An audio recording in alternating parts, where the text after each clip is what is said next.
was obviously given the script for the first kind of quarter of the film, and some rushes of the wheat field rushes, which are the Russell Crowe's hand, which is actually standing, brushing through the wheat, and that was the grade.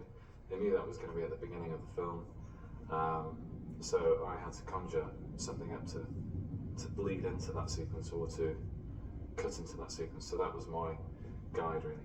The inspiration was from the colour of the wheat, really. I mean, the wheat was so beautiful and it was just sparkling yellow, and it just seemed, because the Roman Empire had foundries throughout Britain and throughout Europe that were casting bronze, and the whole patination of the bronze kind of harked back through all the classic openings of Spartacus and Ben-Hur, and I just really wanted to give the film a really huge weight, and really wanted to really kind of not quite the rank gong, but a really big, kind of opening to kind of introduce you to this film.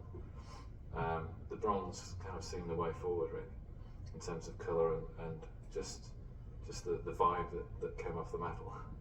The picture was basically, you begin from above and you're looking down onto this foreboding landscape, which is the Germania, dark, kind of medieval almost, and you see what appears to be troops kind of spread across the landscape. You pan down across this dark, foreboding landscape, and you reach and look right across the horizon and realise that it's not actually troops, it's the legend, which is the story of Gladiator,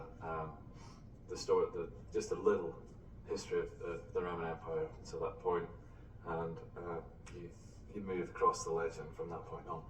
The typography, which was set using letterpress, which is like the traditional way but we had all the type beautifully set. So the original artwork was, it's not actually a Roman font, because a lot of people just assume Roman fonts with a serif, but this is actually a clean font, and it works really well, and especially when you're casting it in bronze, you needed that kind of punch, but you needed some history in it, so that was quite difficult in itself, just achieving the right balance with the typography. And we employed an old letterpress typesetter to do that in London, so they're quite a rare breed to have designed it. So it had some real quality kind of inputs through the way. I remember going to Air Studios when Ridley and Hans were starting to record all the orchestras there, and producing this maquette on the table, and we got the director's viewfinder out and chose the lens, and we were, Ridley was kind of like, yeah, this is great, this is the right way, and we'll do the snake rather than, initially I suggested doing a straight run, which like Star Wars is a straight run, but made sense to kind of snake and weave. It was more interesting. We designed a paper maquette just to get the whole idea was based on depth of focus, really, so you waded through and the focus distinguished the line of type naturally for the reader.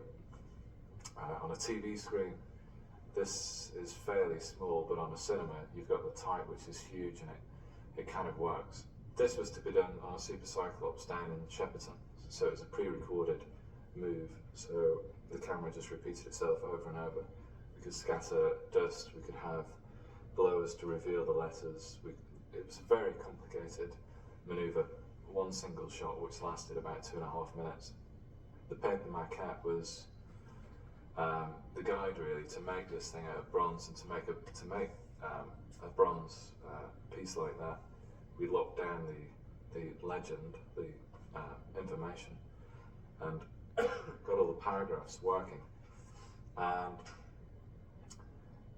then had to make males and females. The male is made out of plaster, then they make the female out of wax, and then it's a relief that's made out of sand, and then they pour the bronze on, and then bang, we made it in 4 sections, and then that was it. That was how it was made. So that's probably the beginning of December 1999, just before the end of the millennium.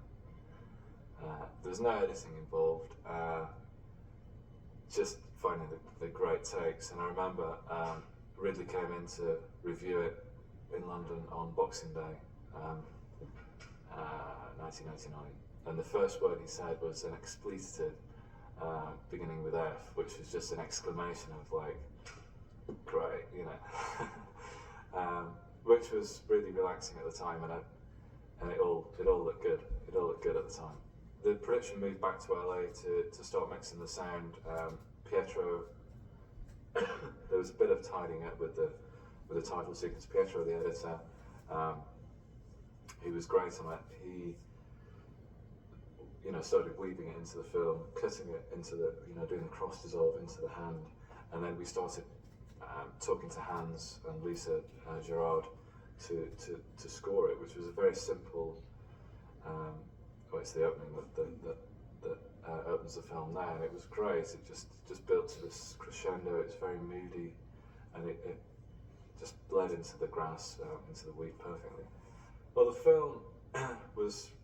They obviously hoped that it was going to have the success that it did, but on that side of the filmmaking process, a 2.5-hour film was got to come down. This sequence was 2.5 minutes. And because it was a locked-off shot, there wasn't much that you could cut out of it to bring it down in time. Ridley kind of said, you know, in a future version it could feature, and I always kind of held that as a notion that maybe in a director's cut, you know, in 10 years down the line, it could come through, because the initial reactions from people were, you know, it was an epic opening, and you know, this is the finished print, which hopefully you'll all see, but it was. I think this is the only one finished from Mill Film. So I'm not bitter about it at all, because I did some really interesting things and projects after that with Ridley, which were great, on Hannibal and things. But yeah, it was very gutting. But whatever doesn't kill you makes you stronger. So that's what I got from it.